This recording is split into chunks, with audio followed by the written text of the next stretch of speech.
Meus irmãos, recebam a paz do Senhor. Por gentileza, você que trouxe a sua Bíblia, abram no livro do profeta Isaías, capítulo 53. Enquanto você localiza, eu quero louvar a Deus por essa oportunidade de poder ministrar mais uma vez na nossa sede. Que Deus continue abençoando a todos os adolescentes que aqui estão, na pessoa do nosso líder, pastor Kleber. Que Deus continue abençoando. Muito obrigado pelo convite. Quero louvar a Deus também pela vida do nosso pastor setorial, pastor Dorival Mendes, nosso copastor, pastor Maurinho, e as suas muito dignas esposas. Que Deus abençoe. Quero também louvar a Deus pela vida do meu pastor congregacional, pastor Glauco. Que o céu continue te abençoando. Eu sempre digo ao meu pastor que ele é uma das bases do meu ministério. Que Deus continue abençoando a vida do meu pastor. Eu estou cercado de amigos, eu tenho muitos amigos que vieram nos prestigiar nessa manhã, na nave da igreja. O pastor Geiel está ali atrás, junto com a sua noiva, irmã Larissa, que Deus abençoe. O Dinho, quero louvar a Deus pela vida do Estevão, da sua esposa, que Deus abençoe. O Senhor Deus, Ele tem uma palavra para o seu coração nesta manhã. O ambiente está muito propício, tem uma comunhão aqui, uma graça de Deus. Está muito bom para pregar, então eu gostaria que vocês continuassem nessa comunhão. Todos encontraram o capítulo 53? Eu vou ler do 1 ao 4, o tema é sobre Jesus, eu quero ministrar nesse capítulo. Está escrito assim na minha tradução: quem deu crédito à nossa pregação? E a quem se manifestou o braço do Senhor? Porque foi subindo como renovo perante ele, e como raiz de uma terra seca não tinha beleza nem formosura. E olhando nós para ele, não havia boa aparência nele para que o desejássemos. Era desprezado e o mais rejeitado entre os homens, homens de dores, experimentado nos sofrimentos, e como um de quem os homens escondiam o rosto, era desprezado e não fizeram dele caso algum.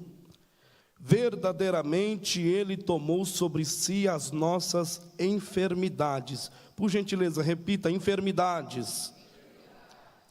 E as nossas dores levou sobre si, e nós o reputávamos por aflito de Deus e oprimido. Só até aqui. Meus irmãos, o livro do profeta Isaías, ele é o livro que faz abertura à sequência de profetas maiores, que nós chamamos no hebraico de Neviim, Gadolim, que são os profetas maiores. Isaías, ele é conhecido por causa da profecia messiânica que Deus colocou em seus lábios. Ele é um profeta diferenciado, porque a sua mensagem gira em torno da pessoa de Jesus Cristo.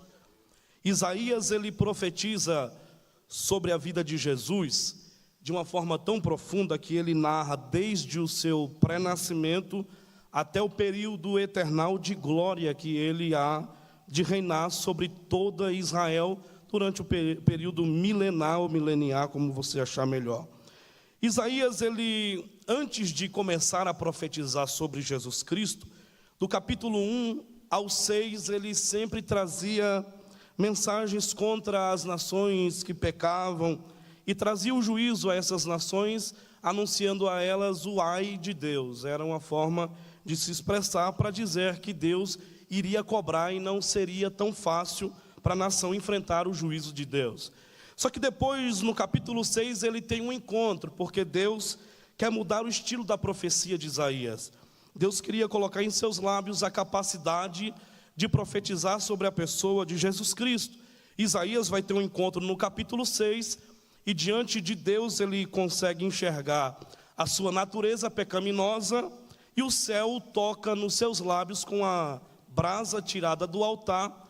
E a partir desse momento que o céu tocou nos lábios de Isaías, a profecia dele começa a tomar um novo rumo.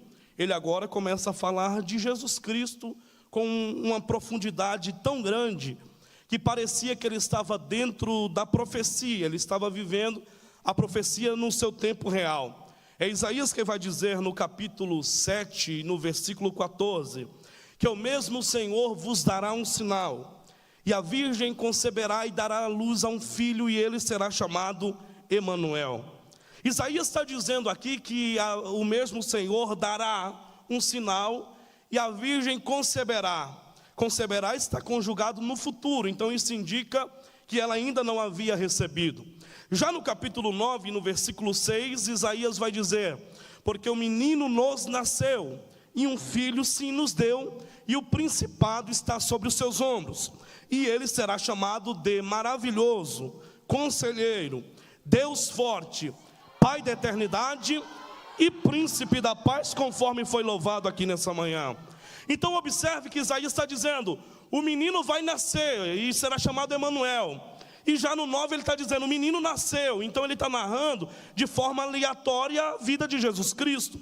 Depois que ele diz que o menino já nasceu e ele é um príncipe, Isaías vai continuar dizendo que ele comeria manteiga, leite e mel, era um tipo de comida dos judeus. Depois Isaías, no capítulo 22 e no versículo 22, vai narrar sobre a autoridade dele, dizendo que a chave, a autoridade da chave ou da cidade de Davi está sobre os seus ombros, e a porta que ele abre, ninguém fecha, e a porta que ele fecha, ninguém abre. Ele está dizendo que a autoridade está na mão de Jesus, a chave está na mão dele. E isso é uma resposta para algumas pessoas que dizem: está lá, a porta está aberta porque eu abri, mas se eu fechar você não volta lá. Aí vem Isaías e diz: não, a autoridade da chave está na mão de Jesus. A porta que ele abre, ninguém fecha, e a porta que ele fecha, ninguém também abre. Isaías vai continuar falando sobre a pessoa de Jesus, e no capítulo 61 ele vai dizer: o Espírito do Senhor Jeová está sobre mim, pelo que me ungiu. Ele está falando sobre Jesus Cristo, e quando Jesus lá na frente vai fazer a leitura dos rolos da Torá, ou do Antigo Testamento, do Taná, ele vai abrir exatamente em cima dessa profecia. Isaías está falando sobre Jesus de uma forma muito particular, ele está falando de Jesus de uma forma muito detalhada, e é por isso que parece que ele está profetizando em tempo real. Mas quando nós lemos o capítulo 53, parece que Isaías está dentro do cenário, porque ele inicia dizendo assim: quem deu crédito à nossa pregação? A quem se manifestou o braço do Senhor? Quando ele diz quem deu crédito à nossa pregação, nós somos levados ao texto lá no Novo Testamento, quando Jesus operou alguns milagres, e as multidões chegaram diante dos pés dele, dizendo: ele é o Messias. De repente apareceu alguém no meio da multidão e disse: não, ele não é. Não pode ser, eu conheço a casa dele, eu conheço o pai e a mãe dele, eu conheço a família dele, ele não é. Alguém não quis acreditar que ele era o Messias. Paulo escreveu dizendo que para os judeus era loucura, para os romanos não dava para levar pelo lado da sabedoria, porque a graça de Deus, quando veio trazer a Jesus, ela veio para confundir até quem se achava sábio, porque a graça veio para confundir a mente dos fariseus. Os fariseus trilharam um caminho para Jesus vir e falaram: para ele ser o meu salvador, ele tem que passar por esse crivo aqui. Aí a graça, como não deve satisfação para ninguém, ela aponta totalmente contrário à expectativa dos fariseus. Talvez para os fariseus, eles queriam um Jesus que nascesse num palácio real. Talvez para os fariseus, eles queriam um Salvador que nascesse em cima de um berço dourado.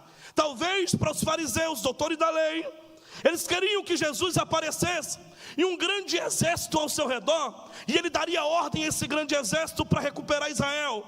Talvez na cabeça deles, para ser o Salvador, tem que ter uma grande estatura, tem que ter um poder muito grande diante dos homens. Aí a graça vem e muda tudo. Ele não nasceu no berço de ouro, a graça apontou para Belém, em cima de uma manjedoura, e disse: eu não preciso dar satisfação a ninguém.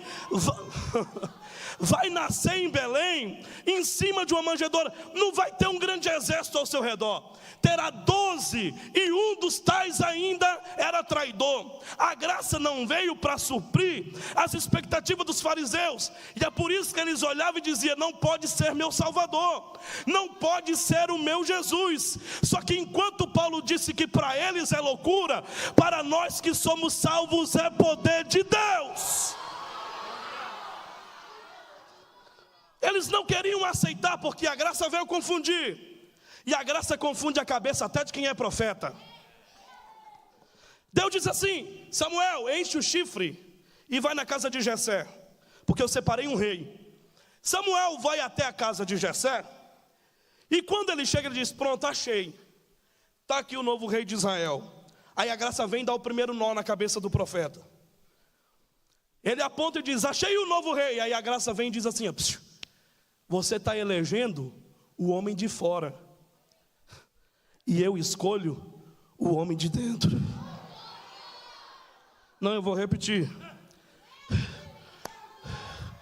Você escolhe o homem de fora, eu escolho o homem de dentro. Não, eu estou sentindo uma graça de Deus aqui. Deus não te escolhe pelo que você é por fora, sabe por quê? Se dependesse do que você é por fora, dependeria da casa boa que você mora, dependeria do grau da faculdade, dependeria da sua influência diante da sociedade. A graça não depende de nada de fora, ela depende de um coração quebrantado e contrito. Ela aponta e diz: é você que eu vou usar.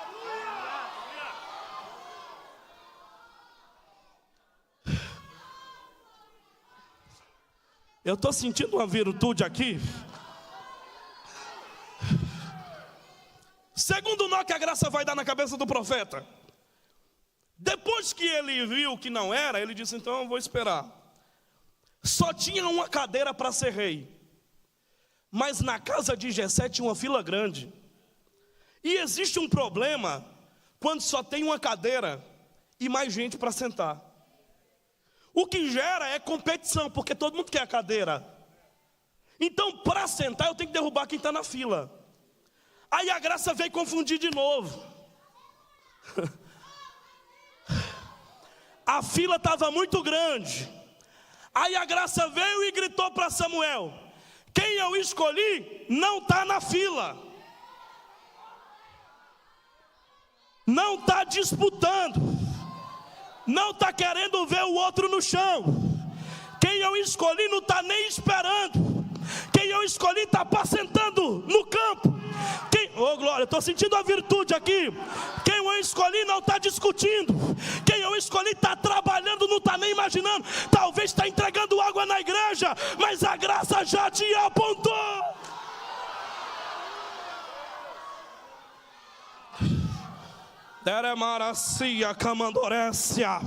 Eu estou sentindo uma graça de Deus aqui. Deus está apontando para alguns adolescentes aqui, dizendo: eu não devo satisfação a Senhor ninguém. Eu apontei independente onde você mora. Oh glória! Independente do grau da sua faculdade, eu apontei você e é você que eu vou usar. Terceiro nó, para mim correr para o texto. Terceiro nó que a graça vai dar na cabeça do profeta. Depois que acabou todo mundo, ele disse: ninguém se assenta enquanto ele não chegar. É interessante que quando Davi chega, o texto diz: e Samuel levantou. Como é que o profeta falou que não era para ninguém assentar, e quando Davi chega, ele levanta? É porque enquanto Davi não chega, o profeta segura a cadeira dele.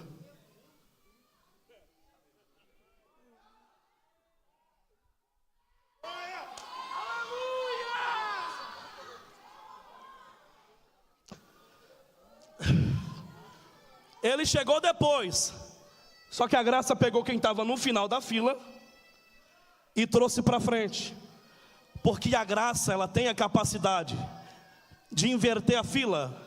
Os últimos serão os primeiros. Então a graça não deve satisfação. Quem deu crédito à nossa pregação? Ele não supria o que os fariseus imaginavam sobre ele. Só que Isaías continua dizendo: porque foi subindo como um renovo.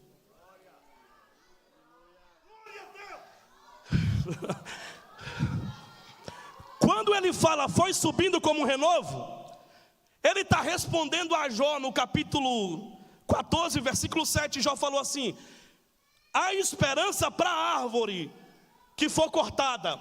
Se porventura a sua raiz apodrecer ao pó da terra, ao cheiro das águas farão brotar folhas como que de renovo.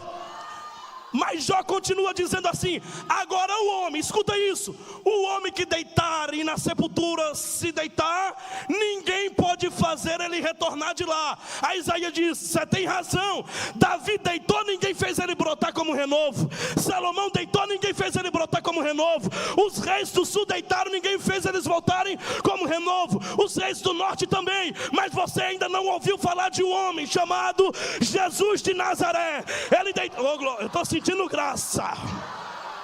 Na sexta-feira ele deitou, no sábado estava deitado, mas domingo pela manhã alguém bradou da... Ela é boa, eu vou tirar.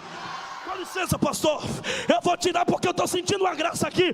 De manhã alguém gritou dizendo: porque procura alguém morto se ele já ressuscitou?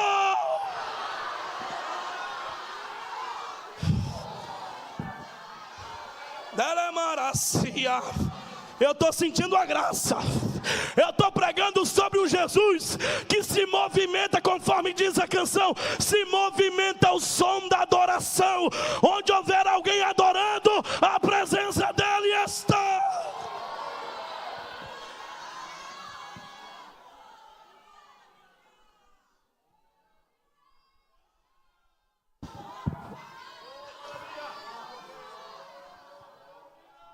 Ele era desprezado, rejeitado. Olha a palavra-chave aqui, versículo 4. Verdadeiramente ele tomou sobre si as nossas... Olha isso aqui. Essa enfermidade do capítulo 53 e o verso 4 não é uma gripe. Não é uma dor de cabeça. Não é essa enfermidade, não. A enfermidade do capítulo 53... é muito mais profunda do que você imagina. A palavra enfermidade aqui no hebraico é chamada de roli. No plural, rolianu. A palavra roli, no hebraico, ela acontece algo diferente do português. Uma palavra no português pode conter só um sentido. No hebraico, não. No hebraico, uma palavra pode conter mais de um sentido. A palavra enfermidade aqui no hebraico possui 3 sentidos. Quantos? 3. Primeiro, enfermidade, conforme está escrito no texto. Segundo, a raiz da palavra quer dizer jugo ou peso. Terceiro, a raiz da palavra quer dizer sentença. Então a enfermidade tem um peso que gera uma sentença. Então tem uma enfermidade que possui um peso, um jugo, e que gera uma sentença. Mas que tipo de enfermidade é essa que Isaías está falando?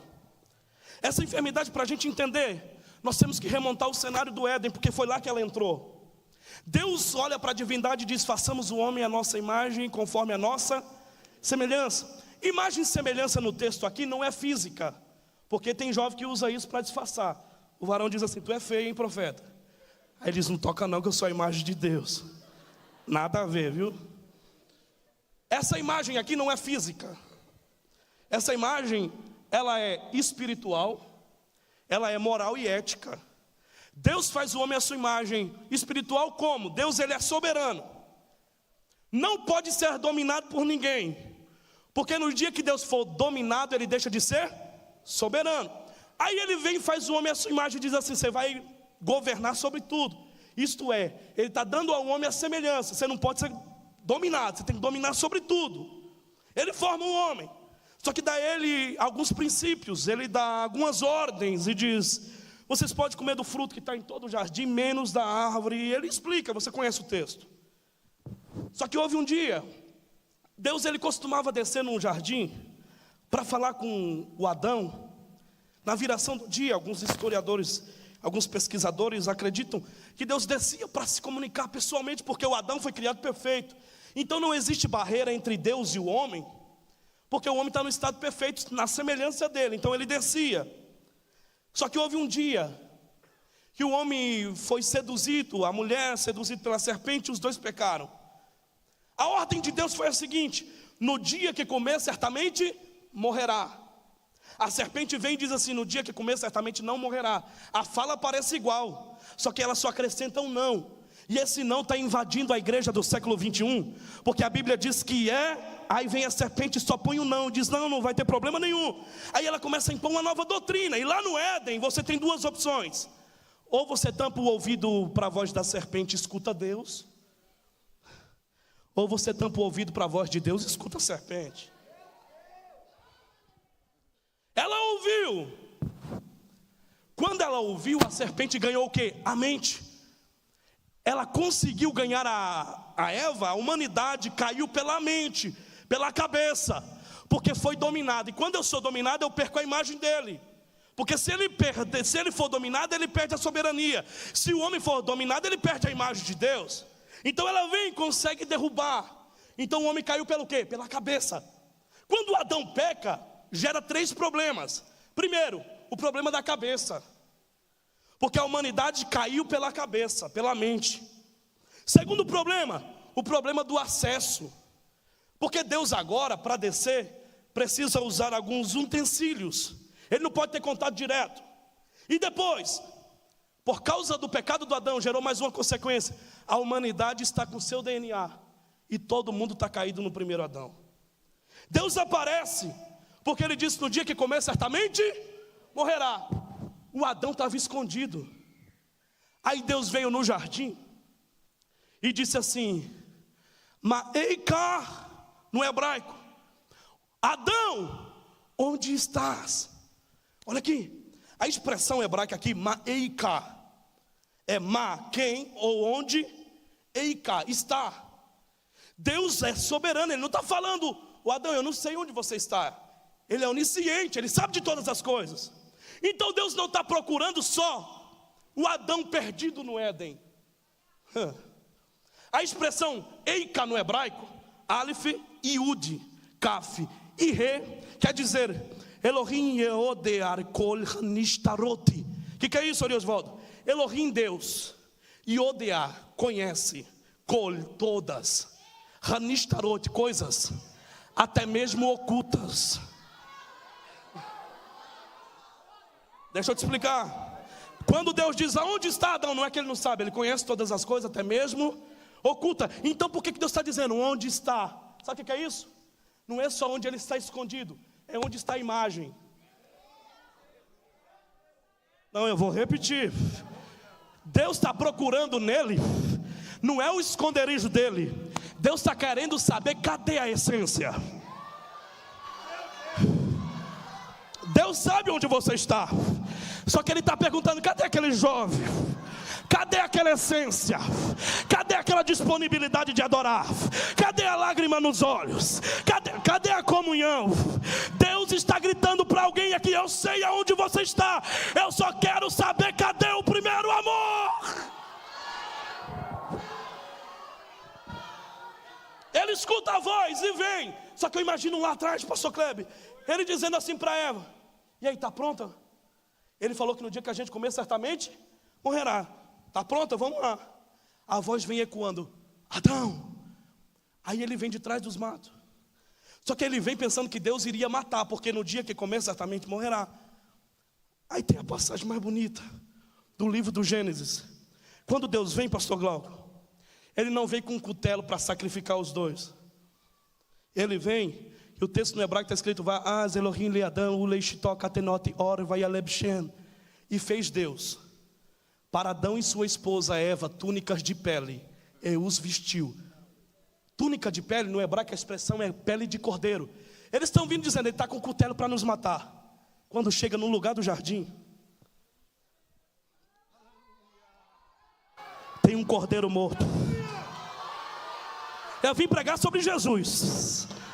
Quando chega no meio do jardim, o cordeiro já estava sacrificado. João diz: dai glória ao cordeiro de Deus, porque ele morreu desde a fundação do mundo. Eles vieram dizendo a sentença. Aí o cordeiro olhou e disse: o preço já está pago.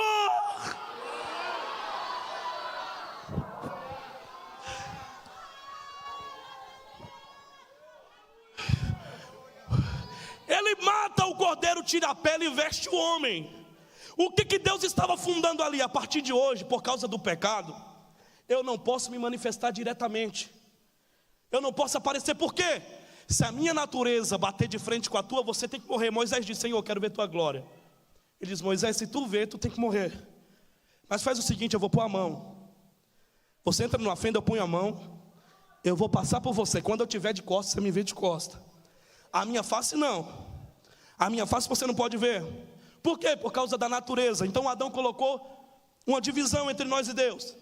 Quando Deus vem com o cordeiro para o Adão, ele está dizendo assim: eu tinha acesso direto a vocês, mas por causa do pecado, para mim aparecer, um cordeiro tem que morrer.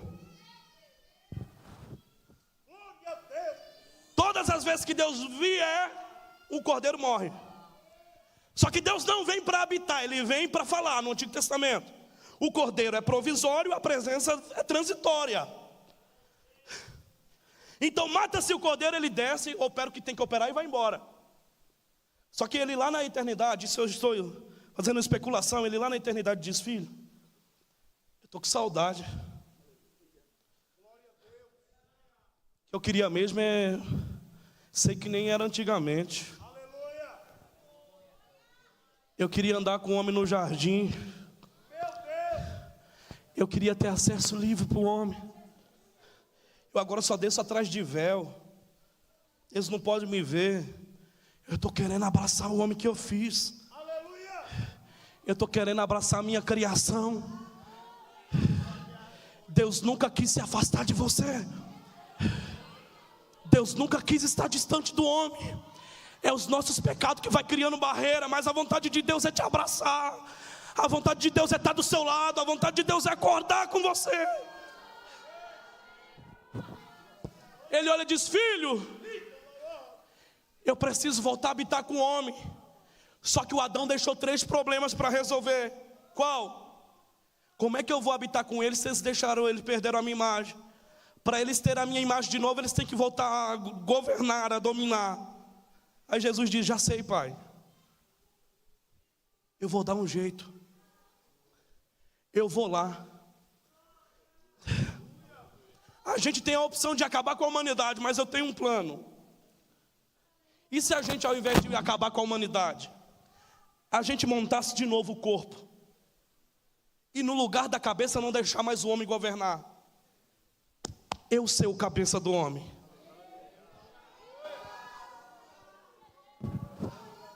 Como assim? A serpente só vai ganhar eles se ele estiver como cabeça. Mas se eu...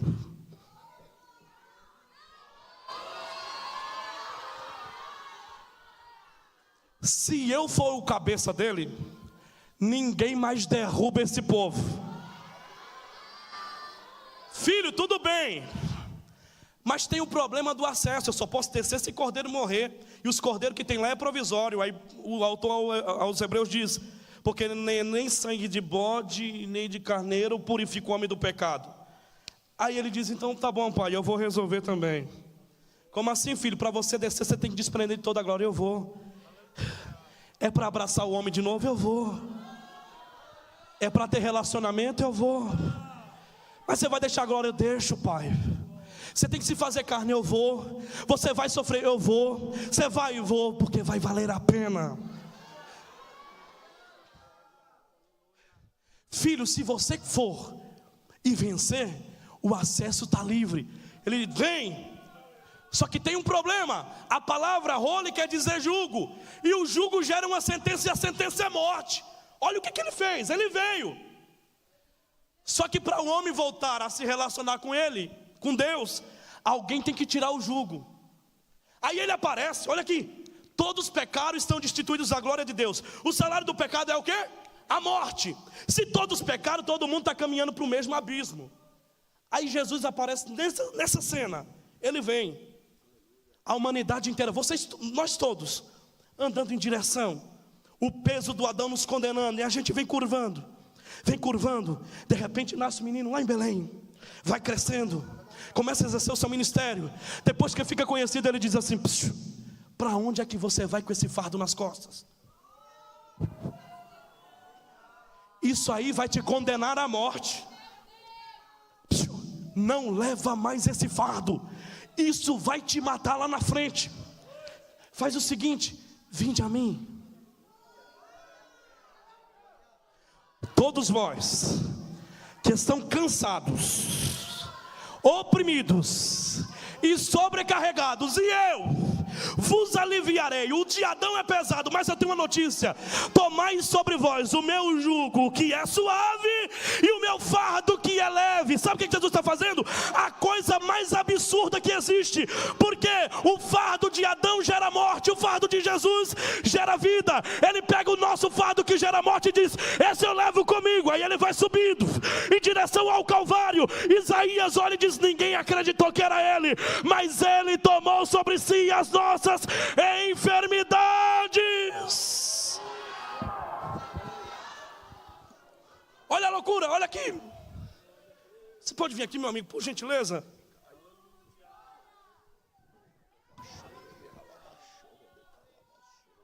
O Adão colocou um peso, e esse peso gera o quê? Morte. Jesus vem e diz assim: vamos trocar. Oh, glória, aleluia.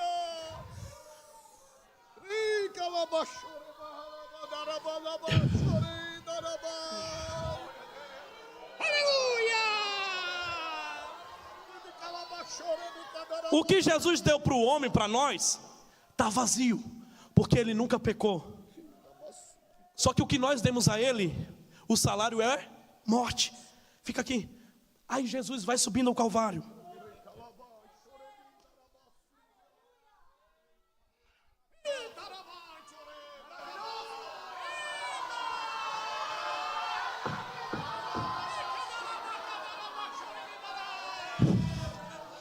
Ele vai andando e alguém diz: fala alguma coisa. Aí Isaías diz: como a ovelha muda, ele foi levado ao matador, não abriu a sua boca. Ele vai levar. Em cima do Calvário, alguém bate os pregos nele, puxa a cruz com uma corda para deixar a cruz rente. Tinha um buraco de 1 metro abaixo. Quando eles puxam, a cruz desce e ele sufoca os seus órgãos respiratórios. Jesus está na cruz. Está chegando a hora. Adão colocou 3 problemas na humanidade: o domínio, o problema do acesso e o problema do jugo. Aí Jesus sobe com o jugo. Está preso na cruz, ele olha e diz: Pai, tetelestai, o que tinha que pagar está pago, tudo que o Senhor me mandou fazer eu fiz. Aí Mateus escreveu dizendo: e quando ele se entrega, eis que o véu do templo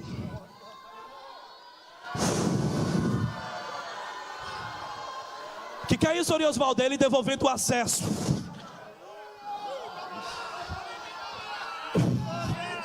Ele dizendo: pode entrar, vocês têm liberdade.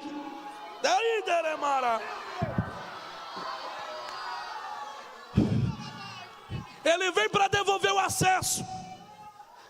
O véu está rasgado, todo mundo pode entrar. Aí Paulo escreveu aos Colossenses dizendo: ou não sabeis que ele, Jesus, é o cabeça do corpo, que se chama igreja. Ele diz: eu já resolvi mais um problema. Aí tem o problema do jugo. Por causa do jugo ele vai morrer. Os soldados vieram e falaram assim: vamos apressar a morte. Como? Existia um método chamado curifrágio, que era quebrar as pernas, adotado pelos romanos. Quando quebra a perna, os órgãos ficam mais difíceis de respirar, de ser flexionado. Então não tem ar, ele morre por falta de ar, asfixia. Eles vêm para quebrar as pernas. Jesus estava lá. Aí imagina alguém vindo com a barra de ferro dizendo: vou quebrar para apressar a morte dele. Quando ele vai levantar a mão, alguém passa por trás dele e vem com a lança e o perfura. A pergunta é: por que os ossos dele não foi quebrado? Aí alguém diz: porque o salmista profetizou que nenhum de seus ossos seria quebrado. Não é só por isso. Quando Deus ia falar para Israel assim: eu estou acabando de vez com os teus inimigos, ele dizia: estou quebrando os ossos. Porque ossos quebrados é derrota total, não tem mais volta. Aí quando o homem pensa: eu vou derrotar ele, o céu grita lá de cima: psiu. Aí não. Ele nunca foi e nunca será um derrotado.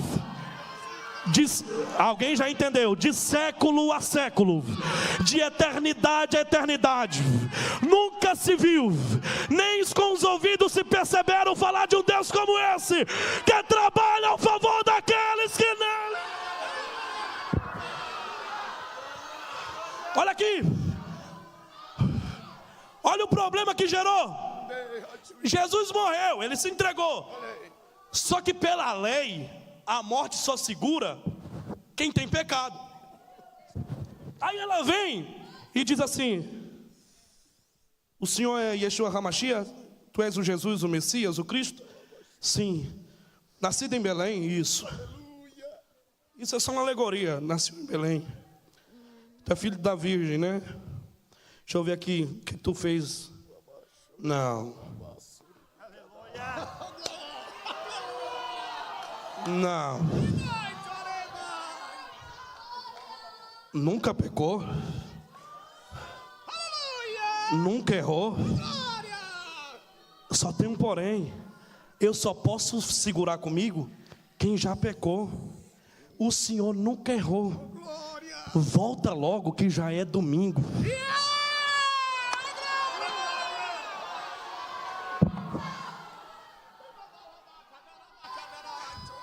Não, escuta isso aqui, para mim correr para o final. Já era domingo, tem que liberar ele. Aí a morte vem, isso é uma figura. A morte vem e pensa, peraí, como é que um homem que não pecou está aqui e morreu?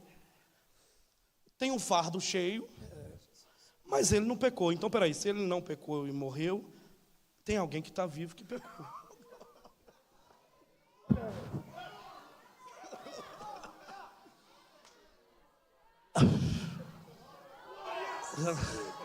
Eu estou sentindo uma graça aqui. Aí a morte veio conferir o nosso fardo. Se ele morreu e não pecou, alguém pecou, eu vou ver o fardo. Aí vem, aí olha, calma aí, aqui está invertido, porque ele peca, mas o fardo está vazio. A troca mais absurda que Jesus fez e mais sábia, porque a morte não pode prender ele e nem pode te prender, porque não.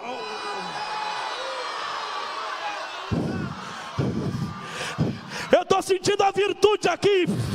É por isso que Paulo recebeu a inspiração. Ele diz: portanto agora nenhuma condenação há para os que estão em Cristo Jesus.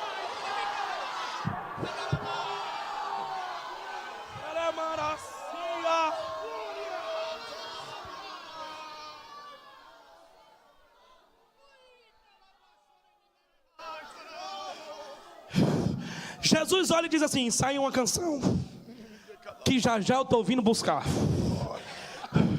Ensaia uma canção, já já a gente vai morar junto. Ensaia uma canção nova, já já eu vou vir buscar vocês. Qual é a canção? Paulo escreveu aos Coríntios capítulo 15 dizendo: tem uma coisa que eu não contei para vocês, nem todos morreremos, antes seremos transformados, porque a trombeta vai tocar, Jesus vem buscar. Aí ele diz assim: quando a gente estiver subindo, a morte vai encontrar os dois, o que pecou e não tem pecado no fardo, e o que nunca pecou e é santo. Aí ela vai vir e vai dizer: um dos dois pecou, agora os dois estão de frente. Quando ela vir nos atacar, a gente subindo vai olhar para baixo e vai cantar por ela dizendo: ó morte, onde está o teu?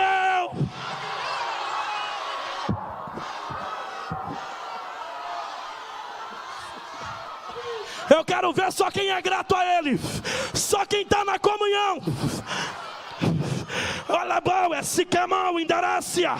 Já foi dito, enquanto lá no Rio de Janeiro tem alguém se drogando para ser feliz, aqui tem na manhã de hoje uma geração cheia do Espírito. Deixa eu ver se eu estou pregando no endereço certo. Só quem veio para adorar a Ele.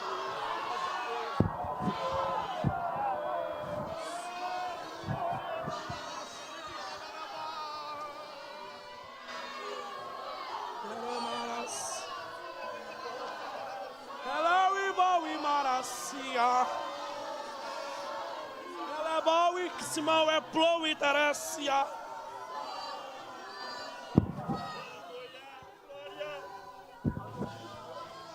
É boa e dire que plou e terecia.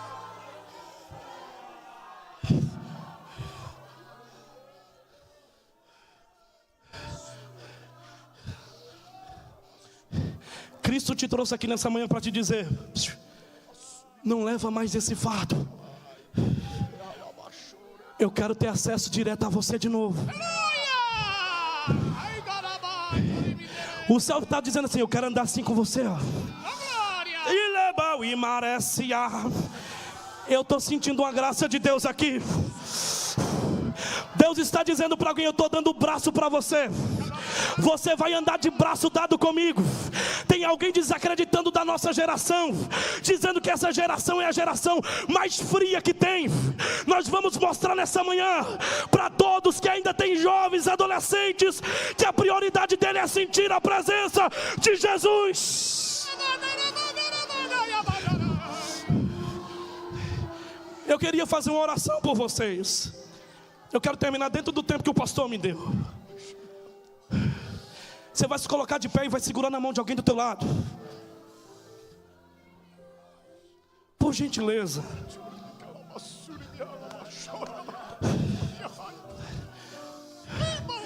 Diga assim para ele, ó: Deus quer andar assim com você, ó.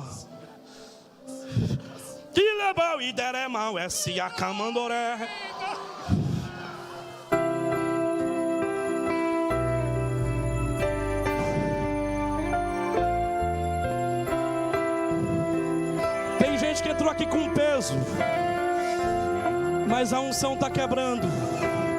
A unção está quebrando. A unção está quebrando. A unção está quebrando. A unção está quebrando. A unção está quebrando. A unção está quebrando. A unção está quebrando. A unção está quebrando. Todos os jugos estão sendo quebrados. A depressão não vai matar os adolescentes que aqui estão nessa manhã. O céu está quebrando todo o jugo.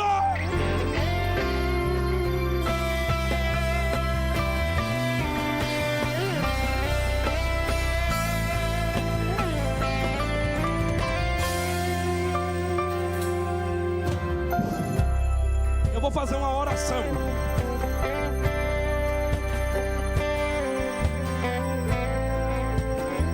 E você que ainda não foi batizado no Espírito Santo, se prepara. Ele pode te batizar aqui nessa manhã de hoje.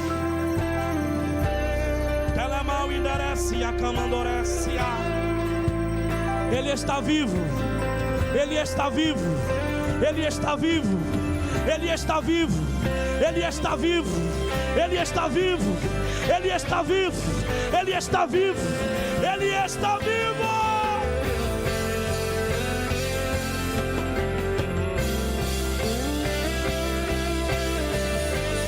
Espírito Santo, eu quero te fazer um pedido nessa manhã.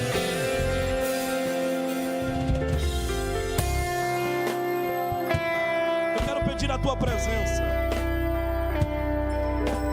Eu quero pedir que o Senhor cerque essa casa de oração aqui agora.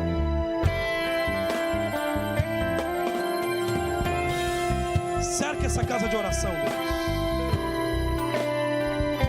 O chão dessa igreja não seja simplesmente um chão, mas que o Senhor venha, faz desse chão um tapete de brasas tirada do teu altar.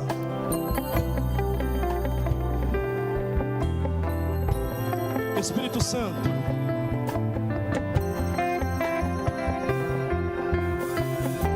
conforme a tua unção for descendo sobre nós, começa a quebrar os jugos. Conforme o Senhor vai quebrando os jugos, o Senhor vai enchendo da tua presença, Espírito Santo. Quem ainda não foi batizado, o Senhor pode batizar. Então eu te peço agora, abre o céu sobre esta casa e começa a descer a tua presença aqui agora.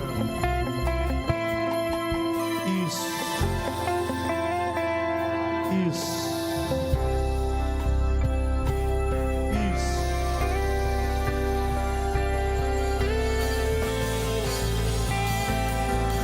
Isso, vai renovando. Vai renovando. Vai renovando. Vai renovando. Vai renovando. Vai renovando. Vai renovando. Vai renovando. Enche essa casa agora. Enche essa casa agora. Enche essa casa agora. Enche essa casa agora. Nos 4 cantos dessa casa. Derrama da tua unção agora. Quem ainda não foi batizado, batiza eles agora. Recebe. Recebe o batismo. Recebe o batismo onde você está. Recebe novas línguas. Recebe novas línguas. Recebe novas